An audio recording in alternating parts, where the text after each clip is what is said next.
충정교회에서 이렇게 말씀을 전할 수 있도록 기회해 주신 하나님과 또 제가 너무나 사랑하고 존경하는 또 옥성성 목사님 또 이렇게 강단에 서게 되게 돼서 지금 심장 박동수가 한 2배는 늘어난 것 같고 가차나도 잠을 못 잤는데 또 정신이 없을 정도로 시간도 또 20분 안에 또 끝내야 되기 때문에 이 부교육자의 마음으로 또 잘 끝내야 될 것 같다는 생각에 지금 이야기를 또 왜 하고 있을까. 하여튼 이렇게 반갑고 또 이렇게 뵙게 돼서 너무나 행복하고 감사합니다. 성전 미문, 이 아름답고 멋진 문 발치에는 40여 년 동안 매우 심한 장애를 가지고 있는 안진뱅이가 앉아 있습니다. 그의 병은 간략한 병력이 아니라 치유와 회복을 전혀 생각할 수 없는 그 어떤 가능성이라고 전혀 기대하지 못하는 선천성의 질병이었습니다. 그는 자력으로 삶을 이어갈 수 없었고 은과 금을 위해 성전 미문 앞에 날마다 먹고 사는 문제에 절박함으로 앉아야 했을 뿐 아니라 자신을 메고 성전으로 옮겨줄 사람의 도움을 늘 구걸해야 하는 사람에 대해 철저하게 의존된 삶을 살 수밖에 없는 사람이었습니다. 한마디로 그는 은과 금 또한 사람에게 빌어먹고 살아야 하는 거린이었습니다. 그에게 아름다운 인생, 기쁨과 행복은 그림의 떡이었습니다. 마찬가지로 그는 성전 미문 앞에 있었지만 그 미문을 지나 성전 안으로 자기 발로 전혀 들어갈 수가 없었습니다. 홀로 설 수 없는 사람이었죠. 그를 새로운 인생을 살게 하고자 하는 그의 근본의 문제를 돕고자 하는 그 어떤 이의 관심과 시도도 그의 40여 년의 긴 시간 동안 없었습니다. 그를 성전 앞 미문까지는 옮겨 주었지만 그의 이 절망적인 삶에 진지한 공감과 함께 아픔을 나누는 자가 없었다는 얘기입니다. 그의 한계적인 삶 그 넘어서 그 이상을 그를 도와주었던 사람들도 생각해내지 못했을 겁니다. 이때 유대인들의 기도 시간에 맞추어 예루살렘의 성전을 찾은 베드로와 요한이 있었습니다. 그 성전에는 유대인들이 많이 있었기에 그들에게 복음을 전하기 위해 그리고 기도하기 위해 올라간 것이겠죠. 그들은 성전 안으로 들어갈 수 있었으며 미문을 통과할 수 있는 자들이었습니다.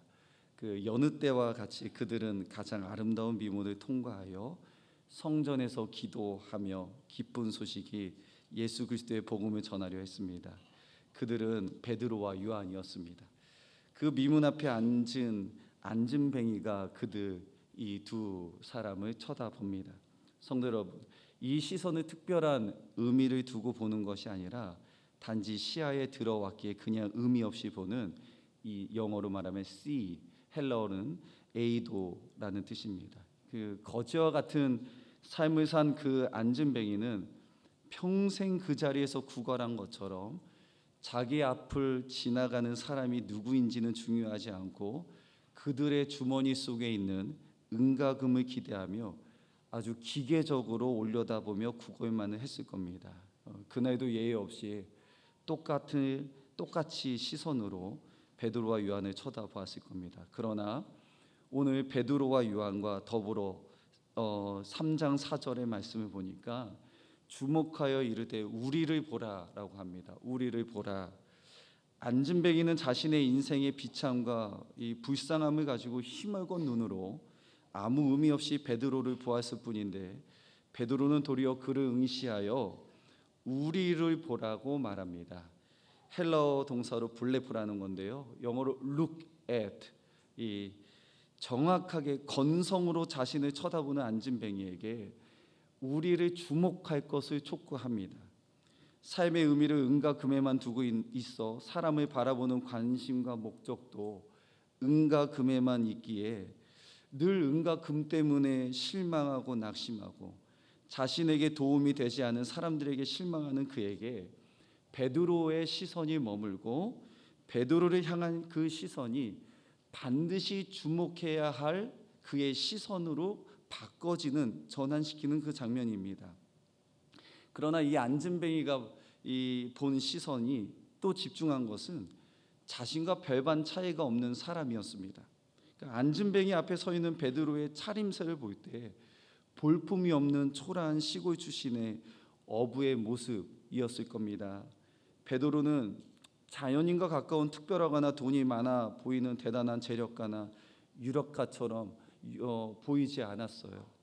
아마 베드로가 우리를 보라고 주목하는 말은 안진뱅이에게 너무나 터무니없고 실속이 없는 촉구처럼 들렸을 겁니다. 그 이유는 이 베드로의 행세가 자신과 크게 다르지 않다고 보여졌기 때문입니다.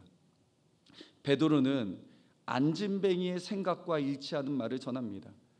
은과 금은 내게 없거니와 자신에게는 없는 은과 금에 대해 말합니다.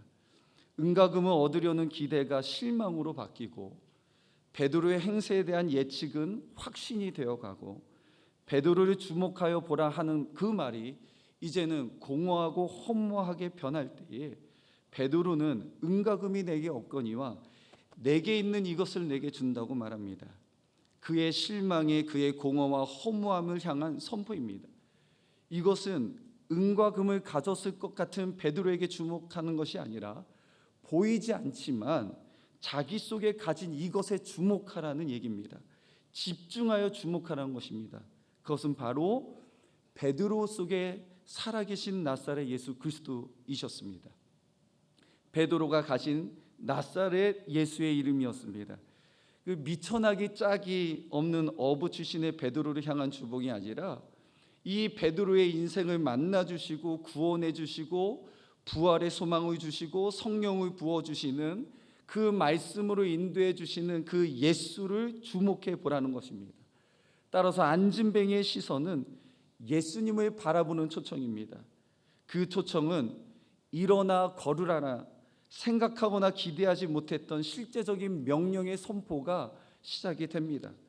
사랑하는 우리 믿음의 충정교회 성도 여러분, 우리 사랑하는 동역자 여러분, 지체 여러분, 오늘 이 새벽에 오실 때에 우리는 은과 금의 문제를 가지고 올 수도 있습니다. 그러나 우리가 들어야 될 말씀을 우리가 주목해 봐야 되는 것은 은과 금의 문제가 아니라 우리에게 있는 것, 우리에게 보이지 않는 것, 어찌 보면 그가 기대하지 못했던 안진뱅이의 시선을 바꾸는 것, 우리 안에 있는 예수 그리스도이십니다. 그 예수 그리스도를 바라볼 때에 우리가 생각하고 기대하지 못했던 실제적인 그 일에 대한 선포가 일어납니다. 그때 베드로는 나사렛 예수 그리스도의 이름으로 안진뱅이의 손을 내밀며 그를 잡아 일으킵니다. 성도 여러분, 이 손은 베드로의 손이 아닙니다. 그 손은 그 안진뱅이를 살리시기 위해 십자가에 못 박힌 보혈을 흘리시는 치유와 회복을 주시는 예수님의 손이셨습니다. 베드로가 가진 나사렛 예수님의 손이 안진뱅이의 손을 잡은 것입니다. 베드로 안에 있는 그 예수님의 살리시는 손이 그 안진뱅이의 그 미문 안에 있는 그 손을 잡게 된 것입니다. 예수님의 구원의 손이 구걸하며 살 수밖에 없는 그 안진뱅이의 인생을 잡아주신 것이죠. 40여 년 동안 단 한 번도 일어서 본 적이 없었던, 일어설 것을 생각할 수 없는 그가 예수님의 손에 이끌려 자기 발로 일어섭니다. 예수님의 생명과 능력이 안진뱅이의 발과 발목을 거쳐 곧 힘을 얻고 마치 용수철이 튀듯 뛰어 서서 걷게 됩니다. 이것은 일시적인 현상이 아니었습니다. 일어선 상태로 자신의 발로 베드로와 요한과 함께 성전에 들어가면서 또 걷기도 하고 뛰기도 하며 하나님을 찬송합니다. 한 번에 되어지는 일이 아니라 그의 남은 인생을 그렇게 은혜 가운데 살게 하시는 놀라운 기적과 표적이 이루어지는 겁니다. 안진뱅이였던 그는 자신에게 일어난 일이 꿈인지 생시인지 확인해 보기 위해 성전 안으로 뛰어 들어간 것이 아니었습니다. 그의 걸음과 걸음, 그의 뛰며 또 뛰는 것은 나를 구원해 주시고 치유케 하시고 인생을 건져주신 하나님을 찬송하기 위함이었습니다. 이 광경을 머릿속에 우리가 그려보면 그려볼수록 더욱 우리에게 감동과 울림이 되는 것은 인생에 뒤틀렸던 소망이 없고 비참과 절망이 가득한 그가 그 보이지 않는 그러나 실제 살아계시는 예수님 때문에 치유가 되고 새롭게 회복이 되고 미문을 통과했다는 것입니다. 아름다운 그 성전의 미문이 이제 열려졌다는 겁니다. 성전에 뛰어 들어가게 되었고 들어가며 그 은혜 속에 살게 되었고 하나님을 찬송하고 있는 모습을 봅니다. 이 찬송이 단지 입속으로만 우물거리는 그 정도였을까요? 누가 들을세라 낮은 목소리로 속삭이듯 찬송했을까요? 결코 아닐 것입니다. 그는 자신의 발과 발목에 힘이 오르듯 자신의 인생에 그 미문을 열어주신 주님의 생명과 능력을 의식하며 자기가 드릴 수 있는 가장 큰 목소리로 하나님을 찬양했습니다. 그래서 3장 9절의 말씀 보니까 모든 백성이 그 걷는 것과 하나님을 찬송함을 보고 그의 찬송 소리가 얼마나 컸던지 성전 안에 모여있던 사람들의 시선이 모두 그에게 향하게 되었죠. 10절은 그렇게 말합니다. 그에게 일어난 일로 인하여 심히 놀랍게 여기며 놀라니라. 조금 전까지 성전 미문에 앉아있는 그가 뛰면서 하나님을 찬송하는 것을 보고 주변에 있는 사람들이 놀라움과 황홀경으로 가득 찬 그 모습을 오늘 기록하고 있습니다.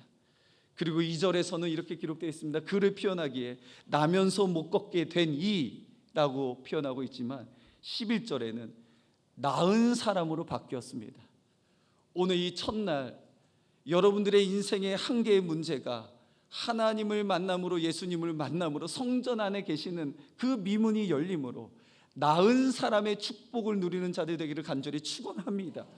이제 나음을 얻었습니다. 예수님 때문입니다. 나사렛 예수 이름으로 일어나 걷게 되었습니다. 예수님이 이렇게 능력이 있으십니다. 예수님 지금도 살아 계십니다. 보이지 않지만 오늘 새벽에 일어나게 하신 것도 예수님이시고 여러분을 성전을 불러일으키시는 것도 예수님이시고 오늘 들어야 될 말씀을 듣게 하시는 것도 예수님이십니다. 그 예수님이 오늘 성전의 문이 물리적으로 공간적으로 열리는 것이 아니라 인생의 아름다운 미문이 열리게 된 것입니다. 이 나은 사람은 베드로와 요한을 붙잡습니다. 이 붙잡음은 이전의 구걸의 삶의 절박함으로 붙잡은 것이 아니라 베드로와 요한에 대한 고마움과 감사의 표현입니다. 진짜 세겹줄이죠. 예수님의 이름으로 자신이 멀쩡하게 회복되었다는 것, 그래서 이제는 하나님을 동일한 입술로 찬송하게 되었다는 것, 은과 금으로 해결할 수 없는 자신의 근본의 문제가 예수님으로 말미암아 해결되며 함께하는 우리라는 공동체가 생겼다는 것, 보잘것없는 그 모습인 듯 하나 그 예수님을 만남으로 통해 우리가 찬송하고 높여야 될 이유가 생겼다는 것, 함께 앉는 겁니다.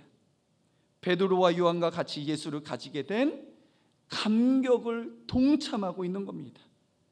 이 광경 속에서 사람들은 모두 베드로를 경외에 찬 눈으로 바라봅니다. 그리고 솔로몬의 행각에서 베드로의 설교가 시작이 됩니다. 이 놀라운 일이 일어난 후에 그 솔로몬 행각에서 베드로가 설교합니다. 성전 미문에 앉아 구걸하던 사람 그에게 일어난 일로 모든 백성이 크게 놀라며 달려들어 모이기 시작합니다. 그러나 12절에 보니까 많은 이들이 앉은 뱅에게 일어난 놀라운 일로 베드로와 요한을 집중할 때에 베드로는 이렇게 그들에게 대답합니다. 우리 개인의 권능과 경건으로 이 사람을 걷게 한 것처럼 왜 우리를 주목하느냐. 베드로는 앉은 뱅이가 일어선 것은 자신의 경건과 권능에 의해서가 아니라 예수 그리스도께서 그를 치유하셨음을 모든 이들에게 정확하게 공포하고 있는 겁니다. 그리고 이 앉은 뱅이가 일어난 것은 그 이름을 믿음으로, 예수로 말미암아 난 믿음으로 이가 완전히 낫게 되었다고 얘기합니다. 그 이름을 믿었다는 것은 대체 누구의 믿음일까? 라고 생각하면 베드로의 믿음입니까? 앉은 뱅이의 믿음입니까? 우리가 따져보면 두말할 것 없이 두 사람의 모둠의 믿음을 가리킵니다. 이 말은 이런 뜻입니다. 은과 금을 구걸하는 앉은 뱅이를 향해 나사렛 예수 그리스도 이름으로 일어나 걸으라는 것을 명하는 이 손을 내민 베드로의 믿음도 그 성전 미문에 있었습니다.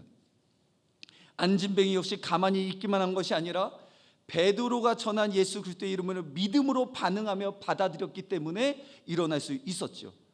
그러나 오늘 본문의 말씀을 잘 보십시오. 베드로의 믿음 또는 안진뱅이의 믿음으로 기록하고 있지 않습니다.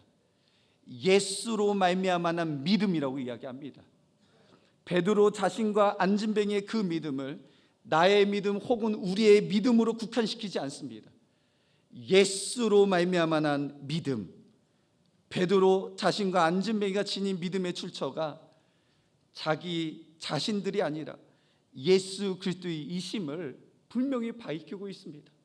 나의 믿음의 근거는, 우리의 믿음의 근거는 예수로 난 믿음 때문에 가능합니다. 사랑하는 우리 성도 여러분, 우리 충정교회 믿음의 식구 여러분, 분명히 우리의 믿음이 중요합니다. 믿음이 없이는 하나님과 동행할 수가 없고 우리의 삶이 신실해질 수도 없습니다. 그러나 믿음이 중요한 것은 믿음을 지는 우리로 인함이 아니라 우리의 믿음의 대상이신 예수님이 계시기 때문에 그렇습니다. 믿음의 참된 가치와 의미는 우리들이 지닌 믿음의 행위에서가 아니라 우리가 믿는 대상에 의해서 결정된다는 뜻입니다. 우리의 믿음이 하찮다는 의미가 아니라 더 중요한 것은 우리의 믿음의 대상이 우리 주님이시라는 거예요. 오늘 못 걷게 된 이를 완전히 낫게 하신 것이 우리 주님께서 그에게 하신 일입니다. 요한복음 15장 16절에 너희가 나를 택한 것이 아니요 내가 너희를 택하여 세웠나니 이는 너희로 가서 열매를 맺게 하려 함이라 말씀하십니다. 우리가 먼저 주님을 택하지 않았습니다.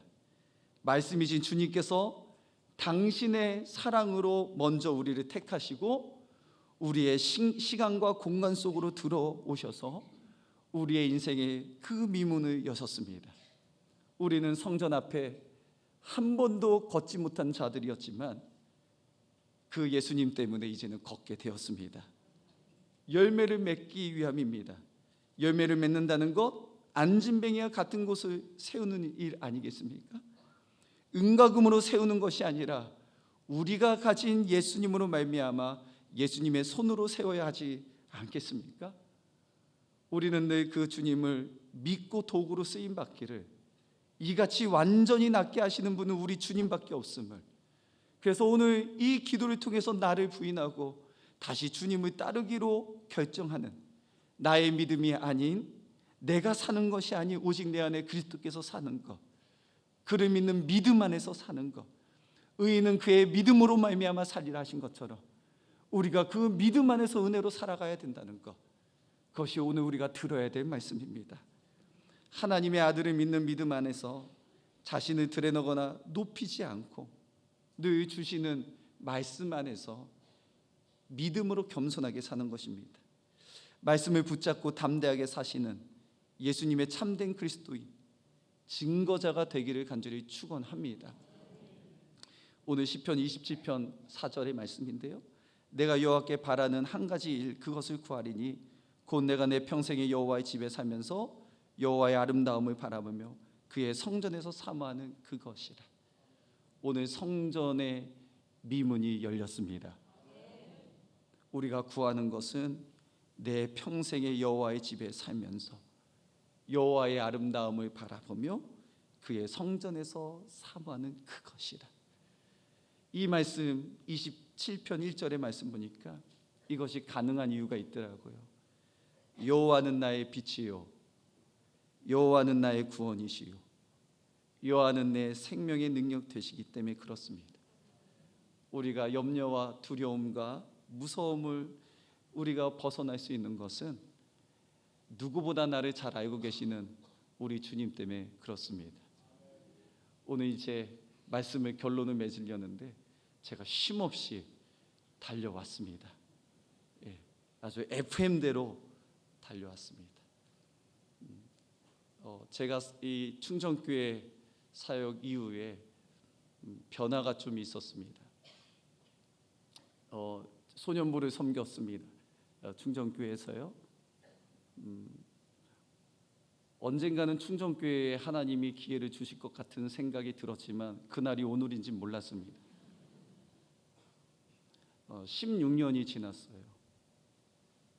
16년 동안 저에게 많은 일이 일어났습니다. 안산시민교회는 저희 아버지께서 개척하신 교회입니다. 그거에 대해서 뭔가 마음이 불편하실 수도 있지만 오지 말라는데도 제가 유학 중에 박사학위를 포기하고 그렇게 오게 되었습니다. 근데 35살에 제가 위임하게 됐습니다. 그리고 3년 후에 그토록 저에게 든든한 배경과 큰 상과 같은 아버지께서 소천하셨습니다. 그리고 그 3년 뒤에 시술을 받다가 반신마비가 왔습니다. 그리고 3년 뒤에 간경화 초기가 왔습니다. 그리고 3년 뒤에 저희 사역자를 하나님 앞에 보내야 되는, 그게 올해의 이야기입니다. 제가 충정교회에 있을 때 참 부흥도 시키고 아시겠지만 열정으로 열심히 했거든요. 근데 그것이 하나님의 열정이 아닌 제 인정 욕구로 통한 제 열심인 것이 깨달아져서 언젠간 충정교회에서 회개할 날이 있을 거다라는 그 마음의 준비를 단디하고 있었는데 오늘인 것 같습니다. 저도 속고 하나님은 속지 않으셨지만 저를 보는 모든 이들이 속을 수밖에 없었던, 고난을 통해서 제가 깨달은 것은 진짜 주님 없으면 안 된다는 거였습니다.